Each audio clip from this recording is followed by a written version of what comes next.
ಇತ್ತೀಚಿನ ಟ್ರೆಂಡಿ ಯುಗದಲ್ಲಿ ಹೆಚ್ಚಿನ ಯುವಜನ ಲವ್ ಮಾಡಿ ಮದುವೆ ಆಗ್ಬೇಕು ಅಂತ ಇಷ್ಟಪಡ್ತಾರೆ. ಕೆಲ ಕುಟುಂಬಗಳು ಲವ್ ಮ್ಯಾರೇಜ್ಗೂ ಪರ್ಮಿಷನ್ ಕೊಡುತ್ತವೆ. ಹೀಗಾಗಿಯೇ ಲವ್ ಮ್ಯಾರೇಜ್ ಪ್ರಕರಣಗಳು ಹೆಚ್ಚಾಗಿ ಕಂಡು ಬರ್ತಿವೆ. ತಾಜಾ ಸಂಗತಿ ಏನಂದ್ರೆ, ಪ್ರೇಮ ವಿವಾಹಗಳು ಸಹಜವಾಗಿರುವ ಈ ಆಧುನಿಕ ಯುಗದಲ್ಲೂ ಪ್ರೀತಿ ಮತ್ತು ಪ್ರೇಮ ವಿವಾಹವನ್ನ ವಿರೋಧಿಸುವ ಹಳ್ಳಿಯೊಂದಿದೆ ಅಂದ್ರೆ ನೀವು ನಂಬ್ತೀರಾ? ಎಸ್, ಅಚ್ಚರಿ ಅನ್ಸಿದ್ರು ನೀವು ನಂಬಲೇಬೇಕು. ಪಂಜಾಬ್ನ ಮೊಹಾಲಿಯಲ್ಲಿರುವ ಮನಕ್ಪುರ ಹಳ್ಳಿಯ ಗ್ರಾಮಸ್ಥರು ತಮ್ಮ ಊರಿಗೆ ಸೀಮಿತವಾಗಿ ಹೊಸ ಕಾನೂನೊಂದನ್ನ ಮಾಡಿಕೊಂಡಿದ್ದಾರೆ.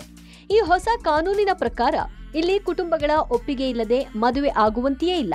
ಕುಟುಂಬದ ಒಪ್ಪಿಗೆ ಇಲ್ಲದೆ ಮದುವೆ ಆದ್ರೆ ಅಂತಹ ಜೋಡಿಗೆ ಊರಲ್ಲಿ ಜಾಗ ಸಿಗಲ್ಲ. ಸುತ್ತಮುತ್ತಲಿನ ಪ್ರದೇಶಗಳಲ್ಲೂ ಇರೋದಕ್ಕೆ ಅವಕಾಶ ಕೊಡೋದಿಲ್ಲ.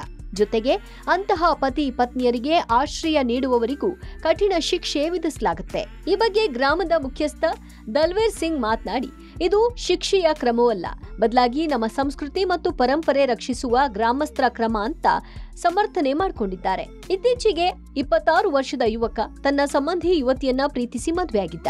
ಈಗ ಆ ಜೋಡಿ ಗ್ರಾಮವನ್ನ ಬಿಟ್ಟು ಹೋಗಿದೆ. ಆದ್ರೆ ಈ ಘಟನೆ ಇಡೀ ಗ್ರಾಮದ 2000 ನಿವಾಸಿಗಳ ಮೇಲೆ ಪರಿಣಾಮ ಬೀರುತ್ತೆ. ಅದಕ್ಕಾಗಿ ನಾವು ಹೊಸ ಕಾನೂನು ಮಾಡಿಕೊಂಡಿದ್ದೇವೆ. ಲವ್ ಮ್ಯಾರೇಜ್ ಬಗ್ಗೆ ಸಂಪೂರ್ಣ ವಿರೋಧ ಇಲ್ಲ, ಆದ್ರೆ ಮನೆಯವರ ಒಪ್ಪಿಗೆ ಇಲ್ಲದೆ ಮದುವೆ ಆಗೋದಕ್ಕೆ ಅವಕಾಶ ಇಲ್ಲ ಅಂತ ತಿಳಿಸಿದ್ದಾರೆ. ಗ್ರಾಮಸ್ಥರ ಈ ನಿರ್ಣಯಕ್ಕೆ ಪರ ವಿರೋಧ ಚರ್ಚೆಗಳಂತೂ ನಡೀತಾನೇ ಇದೆ. Digital desk, public TV.